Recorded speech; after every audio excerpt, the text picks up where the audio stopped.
Hey, what's going on everybody? Welcome back to another video. Today I'm going to be talking about The Burning. Okay, so it's that time of year again. It's the summertime. I mean, I know it's not technically the summer until the 21st, but it's pretty much the summer. It's June, so you know what time it is. It's time to watch some, summer camp slasher movies, alright? So the Burning, I mean, it's an iconic 80s summer camp slasher film. I think it's solid. It's not I don't like it as much as the Sleepaway Camp movies or a lot of the Friday the 13th movies, but it's pretty darn solid. It has a ton of stuff going for it. Um, I mean, one of the main things. It has a bunch of stuff going for it. I'm gonna go through all that, but yeah, I overall I'm a fan of this movie. Like I said, it's not one of my favorite summer camp slashers, but it's a good time. It's solid. It's well done.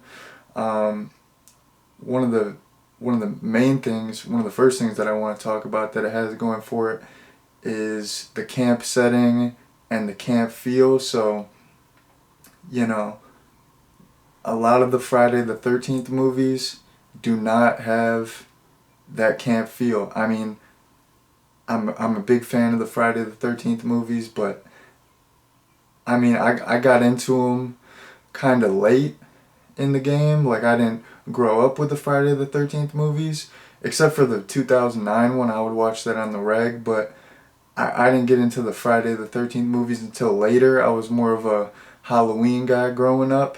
Um, so yeah, like I always thought that the Friday the 13th movies always took place at camp and always had kids at the camp. And then when I watched them, I was like, what? Like it's just counselors. Like they never even really opened the camp.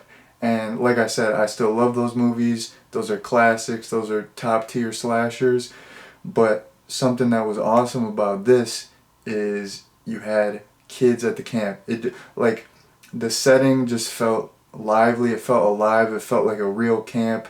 Um, like the kids really seemed like kids. Like they were all trying to flirt with like all the campers were trying to like flirt with each other. They were always cracking jokes. They were pulling pranks on each other. You had like some like bullies. You had some kind of like nerd type characters. Like you had it going on, and they're partaking in all these like camp related activities. Like they're swimming, they're canoeing, playing some softball, and then like when they're in like the dining hall that has a real camp feel, and they're just doing like teenager stuff. Like they're sneaking in Playboys, they're smoking cigars. I love it. The characters are pretty solid. I like all like the teenage characters. The counselors are cool. So I mean, in terms of the camp feel and the atmosphere, this movie just kills it. Um, that was like all the first stuff that I wanted to go over. So yeah, jumping on to the killer now. So I think the killer in this movie is fantastic. You have a great backstory. Like years before, there's this caretaker, and he was an alcoholic, and he was just like a big meanie. So the kids didn't really mess with him. They're like, all right, let's pull this prank. We're gonna like scare him. It goes wrong.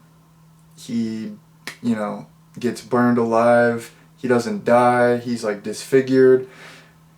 And then, of course, he comes back to seek revenge. But something that like, there's a lot of stuff that I like, but one thing that I liked was that the killer was always hidden in the shadows.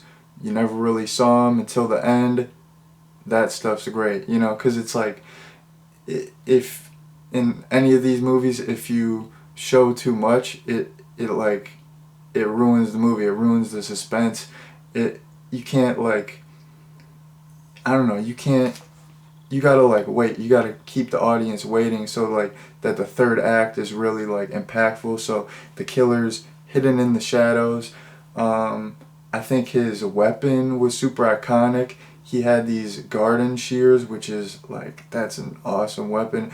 It was like, I mean, he was just cutting fools up left and right, and he pretty much uses those for every single kill. So you got, iconic killer, iconic weapon, hidden in the shadows. And I guess, so the killer's name is Cropsy, and I guess he's based on an urban legend. But yeah, that's like something that was kind of weird, is that, he's like based on an urban legend, but then he's real. And that like kind of tripped me up, because like the one counselor who's telling the story, like he actually, like, he was there when they accidentally burned Cropsy, but then he's telling it like it's like a fictional story at the campfire, but it's like, but he knows it's real, so I don't know. But yeah, it's based on urban legend. That's cool. I like the fact that it is a campfire story. You're at summer camp. It's like a scary ghost story around the campfire. Awesome. I mean, I know he's not really a ghost, but I mean, just like generally, it's like a creepy story to tell around the fire. That was awesome. Yeah, I already said that. Yeah, we don't see his face till the end, and when you do see his face, um, it looks pretty good. Like the first time I saw this movie, I didn't think like the makeup looked that great on his face, because it's like a weird type of burn makeup. He looks like almost like melted, but like after watching it this time, I thought that makeup was pretty good, and he had like a pretty scary look and pretty iconic look. Um, yeah, and then okay, so it's a slasher movie, so I mean, gotta get into the kills. So I think the kills were great. There was great gore. There wasn't a lot of variety in the kills, because he pretty much used the same weapon, but I mean, the kills were just so gory. Like, you can't talk about this movie without talking about the raft scene. That scene is absolutely iconic. You got all these kids on this like makeshift raft, and then Cropsy pops up. Just that shot of him, like where he's holding up the garden shears, and you don't really see him, but he's like still in the shadows, even though it's broad day. Like, they shot that really well, but then he's just straight butchering these kids. Like, he cuts the kids' fingers off. The one kid gets like the shears through the neck. You see everything. And if you're a fan of 80s slasher movies, you know that like a lot of these movies got totally butchered by the MPAA, and there's like no gore. This is gory. You see everything. It's all practical effects. It looks great. I think that's because this came out in 1981, so this was like the early days of the slasher craze. I think this is like before the MPAA like really knew what's up, and before they like really started cracking down. Because if you look at like later 80s movies, like if you look at like Friday the 13th Part 7, or like Sleepaway Camp 3, like those just got totally butchered. So I feel like this movie was like made at just the right time, where like maybe since it was so early in that craze, the MPAA wasn't really looking to like censor everything, and they didn't really know what was going on, because like slasher movies weren't like they were huge, but they hadn't like I don't I don't think they like peaked yet. You know what I mean? Maybe I could be wrong. But speaking of all the kills and the gore and the practical effects, Tom Savini actually did all the makeup and practical effects in this movie. And I mean, if you're watching this movie, you most likely know who he is. He's an absolute, you know, legend. He did the first Friday the 13th. He did what was it? Yeah, Dawn of the Dead. He did all kinds of stuff. I don't know. He's done so much more.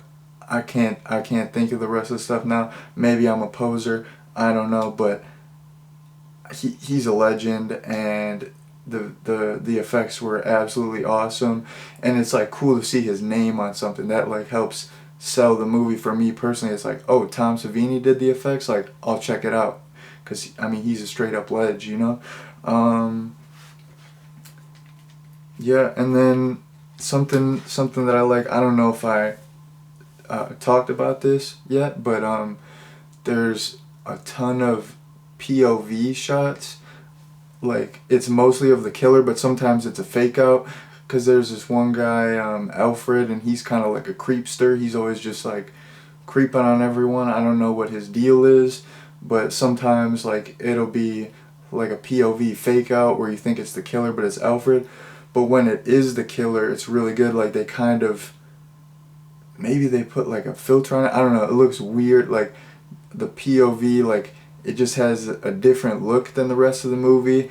And during the POV shots, they play this like really creepy music. Just like the music in general in this movie, I thought was really good. Like, nobody talks about like the score in this movie, but I feel like it was like super creepy, effective music for a horror movie. And yeah, it was like really helping me, you know, get into it. I was getting a little creeped out. Like, there's like one instance where, like, in the beginning of the movie, Cropsy's like walking up the stairs, and like the camera's just like focusing on his feet, and it's got just this creepy music going.